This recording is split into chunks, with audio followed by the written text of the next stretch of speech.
On today's episode of Locked On Phoenix Suns, the word of the day is consistency. The Suns followed up one of their worst games of the season on Monday with one of their best wins of the season on Wednesday night in Minnesota. How can the Suns get more consistent, and who needs to step up for that to happen?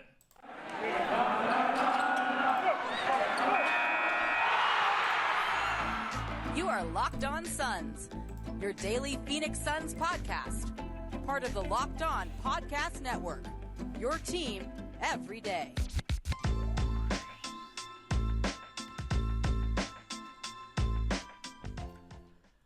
We are back. This is Locked On Phoenix Suns. We are part of the Locked On Podcast Network, and I'm your host, Brendon Kleen, a credentialed media member covering the Suns for the past 6 seasons and a writer at Suns.com and Dime Magazine. Thank you for making Locked On Suns your first listen to close out your week. Happy Friday. Do not miss a show the rest of the season. I mean it, the rest of the season. We are everywhere. We are free. The best way to keep us free is just to go ahead and listen and subscribe. So whether you're on Apple, Spotify, YouTube, wherever you might be, hit follow, hit subscribe, and have our show in your feed every single day. If you are on YouTube, hit that bell down below, get a notification every time a new show goes up, and you can have some fun in the community section of the page, which I'll be posting more on. Drop a comment down below on YouTube as well with your number one suspect on the consistency scale here. We're going to go player by player today, not the whole roster, but a few key guys who simply need to be more consistent, because I think as the Suns weather these absences, as we wait for a Jay Crowder trade, consistency from everybody else is going to be key. Today's show, guys, is brought to you by BetOnline. BetOnline has you covered this season with more props, odds, and lines than ever before. BetOnline, where the game starts. As you already know, 129-117 win over the Wolves on Wednesday, a 100-88 loss in Philadelphia on Monday. Very much a tale of two games. I have a handful of players who I want to get to. I think we have to start out by saying Devin Booker has been about as consistent as you could possibly hope for. We're going to go into some of these players, but when it comes to Booker, you really could not ask for more. I'm looking at his game log for the season, and I count 4 games where he was not at least at 48% from the field, 4 out of 11. So more often than not, he's shooting 50+% from the field. He has 3 or fewer turnovers in all but 2 games this year. He is basically a lock for 25-5-5, maybe even 35-5 this season. And it's not been an up and down type of thing. I guess, as I've mentioned a few times, you've heard me say the free throws, you'd like to see them be more early on in the year. 7, 9, 4, 14. It was tracking the right way. It's dipped a little this past couple of weeks, basically in November, outside of that Philly game where he did get to the line quite a bit. But that's about it. He is playing a heap of minutes. He is leading this team without Chris Paul. He has been incredibly consistent. Where we get to next is where things get dicey. I mean, Chris Paul's out, but he's not been consistent. I don't even mean in terms of availability. I don't think it's fair to say that's inconsistent. That's just getting hurt. But even prior to that, I don't mean that Chris Paul was inconsistent in terms of being bad some nights. I think on the whole, he's been mostly good. He's had some eggs, the Pelicans game, for instance, 1 of 7 from the field, 3 turnovers. The first game of the year against Dallas, 6 points, 1 of 6 from the field, 3 turnovers. But most nights he's sort of been himself. He's going to put up, 10 or so points, 10 or so assists, and he'll shoot if it feels right. I think this has been one of the worst seasons of his career so far. But if you listen to me, or you had this expectation going in that Paul was going to take a back seat a little bit this year, it's not a huge surprise. What I mean more so in terms of the inconsistency is that shooting, right? It's fine to take a back seat. It's fine to focus more on playmaking.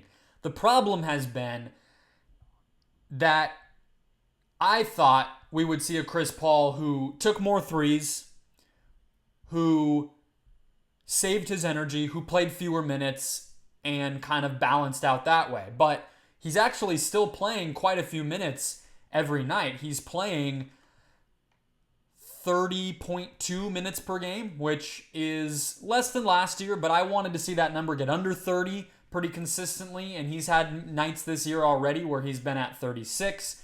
And honestly, the average would be much higher if not for the Philadelphia game, which he left 13 minutes into. So that gets counted as 13 minutes in a game when really we know he just got hurt. So he's playing more than I thought, and at the same time, he's doing less than I thought. He's not taking a bunch of threes every night and being that consistent floor spacer. You know, he's not necessarily taking advantage of the responsibility being lessened on him early in the game to be more of a takeover option late in games. I thought, hey, maybe, you know, Chris can really just be a floor spacer, ball mover, table setter early in games, and then we can still see that fourth quarter CP come through. That has not happened. And that's the crux of this, okay? That's where I really want to hit before we get into other players, is when we talk about consistency with this team, what does that really look like? Because we can go fully player by player. I have more guys I do want to get to. But thinking about this show, thinking about this team, knowing I was going to focus on consistency today, I thought a lot about Monty and dating back to when Ricky Rubio signed here, right? I remember being at training camp in Flagstaff the first year back in 2019 when Monty got hired, when they were still doing training camp up at NAU. And one of the things Monty really emphasized from the jump, because he came from he left New Orleans with this perception on him that he was too controlling, right? And so he really highlighted when he took this job, when Ricky started to learn this offense, hey, I'm going to empower my players. The guys on the court are going to be the ones who control this thing, not me. And so, you know, he really praised the way that Rubio and Booker communicated, learned each other very quickly. He praised Rubio for kind of just having this natural point guard type of feel that Suns fans obviously know from watching Chris Paul now, watching Steve Nash back in the day, of who needs some reps, what is the defense reacting to, and how can we take advantage of it, right? All that stuff just cycling through Ricky's brain at all times. Obviously, you get to Chris Paul, and that's only amplified. Chris is a coach on the floor as much as anyone has ever been in the NBA. And you see Chris often calling out sets, often hunting mismatches, or, you know, getting the ball in the right person's hands, etc., without much communication from Monty. Or even, you know, there's times when you can tell Monty calls something and Chris gets to decide which version of it. You know, we might be running an elbow dribble handoff set, but, you know, which one is that, and who's going to be the one getting the opportunity to score out of it, etc. That's stuff that gets decided by CP. And so when you come back to consistency with all of that in mind, it's not terribly surprising to me that there are some growing pains, okay? I want to be clear about that because I went in pretty hard on this team on Tuesday's show. On Wednesday's show, you heard me criticizing Mikal Bridges, criticizing Deandre Ayton. I might have overreacted to that individual game. I'll talk about those players here in a minute. But I think the reason I might have, in hindsight, overreacted is the continuity, the consistency here is very difficult to find when you're talking about a player and a team, we're talking about players on a team who are going through a big period of adaptation. It's one thing to say Mikal Bridges needs to be consistent attacking in the spots that, let's say, Chris Paul is setting him up in, right? It's one thing to say, watch Deandre Ayton early in the season be magnificent in the short roll and say he needs to do X, Y, or Z thing out of that. Make the right pass to the corner, dunk, draw fouls, whatever you might think. That's all predicated on the beginning of the play happening in this rhythm and routine that we are all used to watching. But when Chris Paul's been out the past 2 games, when Chris Paul's been subpar in a couple of other games, well, suddenly what you're doing, if you're Mikal, if you're Deandre, it's very different, right? And so we are talking about a mindset change here that I think matters. Guys are not only, let's put the ball in their hands more. Mikal had opportunities last year with the ball in his hands, in transition, off of a, closeout, attacking. He got very comfortable with that mid-range jumper. His usage this year and last year are very similar, even though this year we could see he's doing some different stuff, right? So it's not just do more in your spots. It's your spots are changing. So let's go through some of those players and dig into a little bit more of what it really means for them to be consistent as players and within the team context. First, today's show, guys, brought to you by BetOnline.net. BetOnline has you covered all year long with more props, odds, and lines than ever before. They are your number one source for sports betting info, stats, news, and analysis with the latest odds for every professional and amateur league from the U.S. to Thailand and wherever else you might be looking. If you love sports podcasts, you can find those on BetOnline as well. I will be at Pistons-Knicks in Madison Square Garden tomorrow night, Friday night, when you are listening to this. The Knicks are 8-point favorites. The Pistons have not been spectacular. However, if you've been looking at this stuff with the Knicks, their point differential is exactly 0. They are exactly 500. They are 1-1 in overtime games. They have had just the most average season possible. So expecting them to blow out any team by, basically double digits feels kind of risky. But I will report back on Monday's show with what happened there. But that's kind of stuff you can find on BetOnline. Every day's games, big picture stuff, awards, futures, etc., all on their website. That's betonline.net or on your mobile device. BetOnline, where the game starts. Couple more players to get to here on the side of consistency. Again, the buzzword for today's show.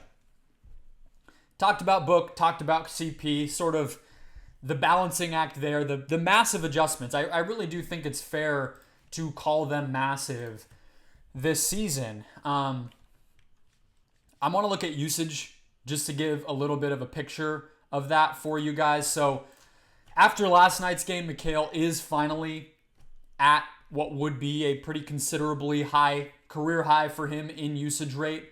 But Chris Paul, for instance, is down. To reiterate that point, his previous low in usage rate was last year at 20%, 19.7. So basically, 1 out of every 5 possessions last year, Chris Paul was either attempting a shot or turning the ball over. This year, he's only doing that on 15% of his possessions. That is a big, big drop. So you're seeing that with an uptick for Mikal Bridges, who I just mentioned. You're also seeing it with an uptick for Deandre Ayton. 24% usage for him. That's higher than his rookie year under Igor. That's higher than his first year with Monty, which was a little wonky because he only played 38 games. This will be the highest of Ayton's career. And so you look at that and look, that's the 2 guys who you want to be more consistent, and they are stepping up. Those are 2 guys you want to do more, and they are stepping up. Where they aren't stepping up is the consistency. So you go to their game logs as well here. And for Ayton, you have 18 points in the opener, 26 points in that win over Portland, where he was very, very good in that loss to the Trailblazers, the second night of the season. Then it's been mostly a dip since then. He had 1 solid night in the loss to the Trailblazers, the day that I believe that's not the game he went out. He went out in the next game. He had foul trouble in that 24-point performance against Portland, but he has a 4-point game this season against the Pelicans where he went out. He has a 7-point game in the loss to the Trailblazers, and then he has a 9-point game last night against Minnesota where I just don't think he was good enough. He was uncomfortable and hesitant on his mid-range shots. He was not taking it to Gobert. Usually Ayton's been very good against Gobert, which is actually the funny part. I tweeted out that it doesn't feel like the Suns were all that worried about Gobert in that Minnesota game, and I think I stand by that. They were 17 of 24 at the rim in that game. Mikal Bridges was 4 of 4. Landry Shamet, Cam Payne, Devin Booker, all attacking the paint, even with Gobert in there. Ayton was kind of the exception. And defensively, I think the Philly game was a bad one for him. Did not really give it to Joel Embiid the way that you would want. And then rebounding is the other part for DeAndre Ayton. It's his worst rebounding season of his career so far, 10.2 rebounds per 36 minutes. He's never had another season lower than 12 per 36 minutes, so 2 fewer boards per 36 so far, just not going to cut it. And then the other part when you talk about consistency with Ayton is he's averaging almost 4 fouls per game this year, 4.8 fouls per 36 minutes. His previous high per game was 3. So a half a foul extra per game, and he's playing so few minutes because of all that foul trouble. So the opposite of consistent. But again, this is where I come to the Chris Paul situation. Because those games I talked about, the first one against Portland, even the game against Dallas, Devin Booker was looking for him, seeking him out in the short roll, in the pick and roll against the Mavericks during that comeback on opening night. Chris Paul was looking for him in the short roll against Portland. Those first few games of the year, it was a very concerted effort.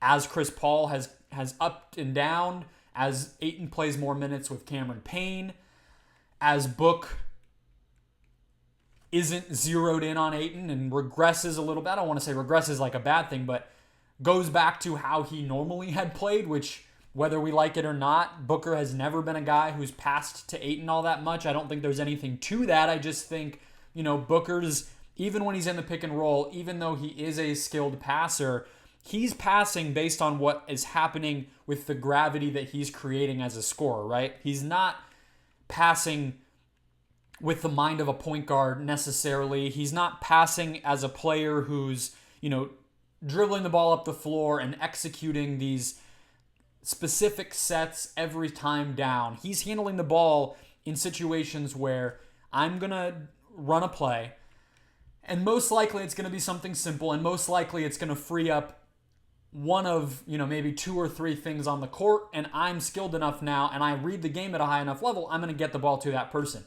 Against Dallas, that was Ayton, and Booker was looking for that.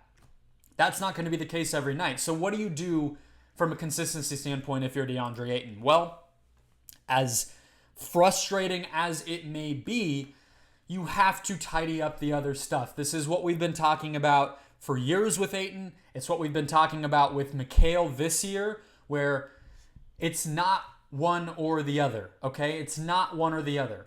DeAndre Ayton needs to be a good rebounder. He needs to actually be an even better rebounder than he's ever been, to be completely honest. He needs to be efficient. Right now, he's only making 55% of his shots, which for a normal player would be great. For a 7-footer who has shot 60+% the past couple years, that's not high enough. He's only at 56% from 2-point range. As a player who takes mostly dunks and open mid-rangers and layups, those are not, 55% should be better. And he needs to play elite defense without fouling. I don't think he's checked any of those boxes consistently this year. His defensive box plus minus, which is not an end-all be-all, but it's in the negative for the first time in 3 years this season. We talked about the fouls. We talked about the rebounding. So you got to do that stuff and earn the respect and trust of your teammates so that you are seen as a go-to player. I don't think Ayton is seen that way. And it's not unfounded. If I'm Cam Payne, if I'm Chris Paul, if I'm Devin Booker, and I'm looking at what's a go-to option as Chris Paul takes a step back potentially as we're dealing with these absences of Johnson, of Crowder, what can we consistently trust?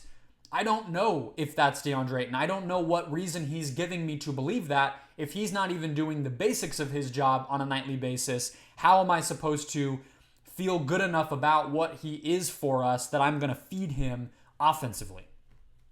I want to talk about a few more guys, starting with Mikal Bridges, who definitely responded in a big way. But again, what does consistency mean? How does he replicate this? We'll talk about all of that in just one sec after a quick break. Consistency. I guess if I say it 3 times, the consistency boogeyman will be appearing on my new wall, which I know many of you have noticed. Yes, that is a Giannis jersey. Yes, that is a signed Giannis jersey, and then a Zion Williamson. How do I point to that? There we go. Zion Williamson painting. I'm not going to put all Suns stuff up. I'm not a Suns homer. But I will put basketball stuff up. That's been the plan. You guys are antsy about this stuff, so that's that. I want to talk about Bridges. He responded. His usage in this game was, I believe, 21%. Crazy when you think, because I mean, Mikal's not a high turnover player. Only 2 turnovers, 20 shot attempts. So all of that, he was second on the team in terms of shots taken. He had a couple turnovers, and yet still he's somebody that only was able to muster up a 21% usage rate, 17% assist rate, which was nice to see as well. He had 5 assists. It takes everything for Mikal to be this effective and this much of an impact on offense.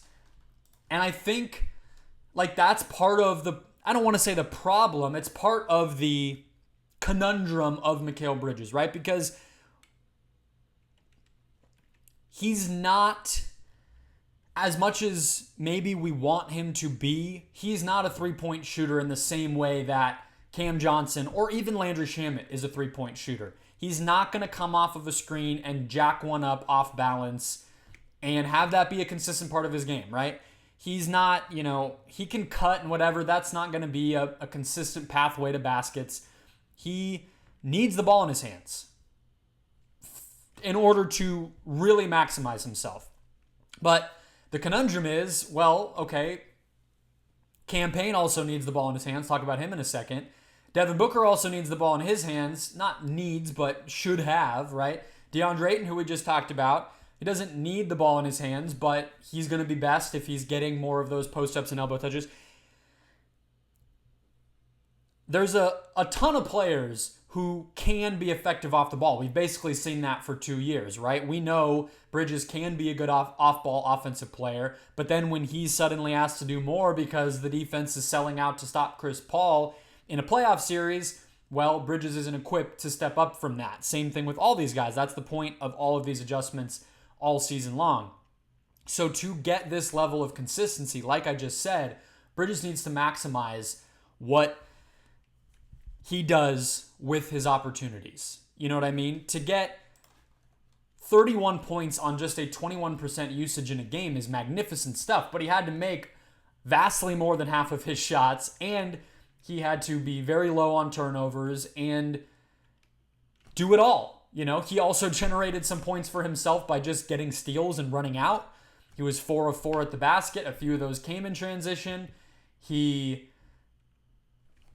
had to focus clearly, heavily, emphasize it every time down the floor. I need to score the ball. And so that's what consistency is going to look like.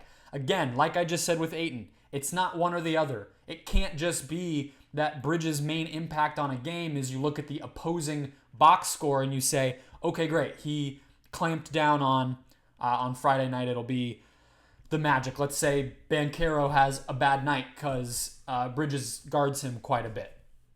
Can't just be that, right? It can't just be Banchero had a quiet night because the Suns just need offense too much.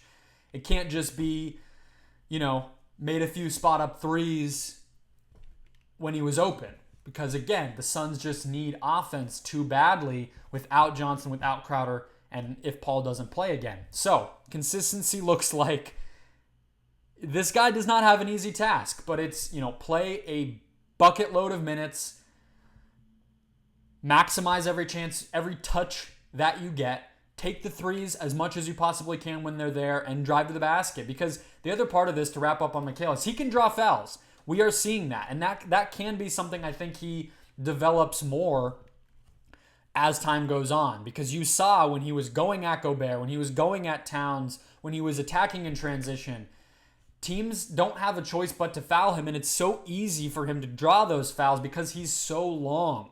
He doesn't have to draw a lot of contact to his body. He doesn't have to fall hard on the ground like he's TJ Warren in order to get to the free throw line, right? He's a guy where he can, he's very good. The James Harden scoop up to just have a smack from an opponent happen pretty naturally and then result in free throws. He's capable of that. So that can be a part of this, but it needs to be a maximization. Every time Mikal touches the ball, it should be a threat that he's going to score, and he can make an impact that way.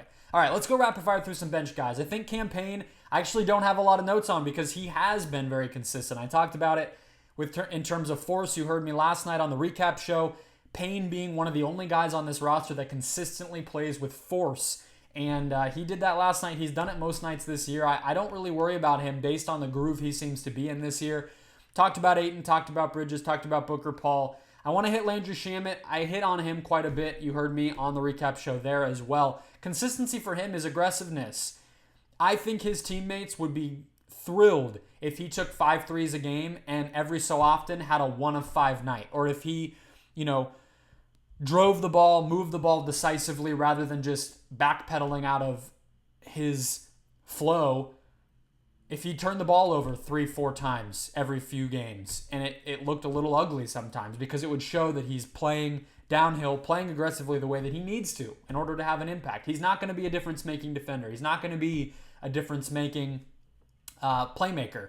His role on this team is to take and make shots, and he did that against Minnesota, but history has shown us it's not consistent at all, and frankly, a lot of times it's pretty bad, so it needs to be much more. Jock Landale is actually an interesting kind of case study here in terms of consistency, and he's somebody that I haven't hit on a ton. It's a bench player. When somebody's getting 10 to 15 minutes per night, it's not really fair to jump on them. He only played 7 minutes against the Sixers, for instance, played 12 against Minnesota. He's been in foul trouble those 2 games. He's, even against Portland, he only played 18. I'm not going to jump on him depending on how he shoots in any one given game or whatever. But again, he was at 7 points, 6 points, 9 points, 17 points, 8 points, 16 points in the first half dozen games with pretty good rebounding totals in most of those. And then recently, he's only had 1 game with more than 5 rebounds. He's only had 1 game with more than 5 points. Those were the same night against Portland in the first of that doubleheader. And it took him making all 3 of his shots to do that. So I think we shouldn't expect too much out of Jock Landale. I think his defense is better, much, much better than I expected. But his 3 has not fallen this year. He needs to kind of have the ball given to him in order to score, whether it's a mismatch in the post or, a quick look at the elbow where he can, but he's not really a guy who has a mid-range jumper all that consistent. He doesn't have a lot in the way of a hook or a fadeaway in the post. He sort of has a hook, but it's more of a very close one. It's not, Ayton has it from a little longer away. Landale's a little closer. Doesn't really draw a ton of fouls. So things kind of have to go right for Landale to have a really good game in terms of the box score. I think he'll defend well. I think he'll play with good energy. But if you're thinking, okay, he's going to be the difference maker, I don't know if that's fair. So they're still looking for that on the bench.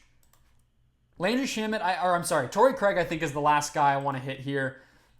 Another one I just don't know if you can fully trust. He's a guy that disappears a lot in games. Even when his defense is sound, he's not really a turnover creator. He's not really, somebody who's going to be a stopper.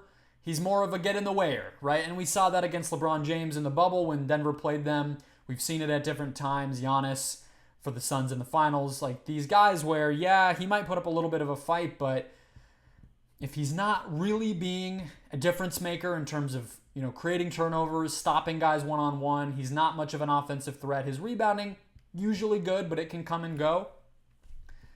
None of that is consistent. None of that is a big reason for him to have a spot in this rotation on a nightly basis. When I thought the Suns might make a trade quickly, and when I thought Cam Johnson was going to, be healthy all year, I thought Craig was the number one candidate to lose his rotation spot to somebody like Dario or even a Kogi or Wainwright even. And now all of a sudden he's starting and being asked to do quite a bit. So there's not really a better answer right now, but that's something I would be, if I'm the Suns, hoping can be upgraded. So I just wanted to quickly go through the roster, guys. The consistency stuff is going to need to be there for the Suns to keep winning games. The regular season is all about consistency. They're going to need that, and they're going to need to have it in place to where it's not even a thought by the time the playoffs come around. That's the goal this year, and they need to win games while doing it. It's going to be a fun season to watch all this play out, but definitely not easy. That'll do it for this week of shows. Thanks for making Locked On Suns your first listen all throughout the week. I will talk to you guys later on next week after my trip to New York City. Maybe tell you a little bit about Knicks Pistons, as I said. But in the meantime, go make Locked On Sports Today your second listen here on this Friday to catch up on everything going on around the whole world of sports in 20 seconds or 20 minutes or less.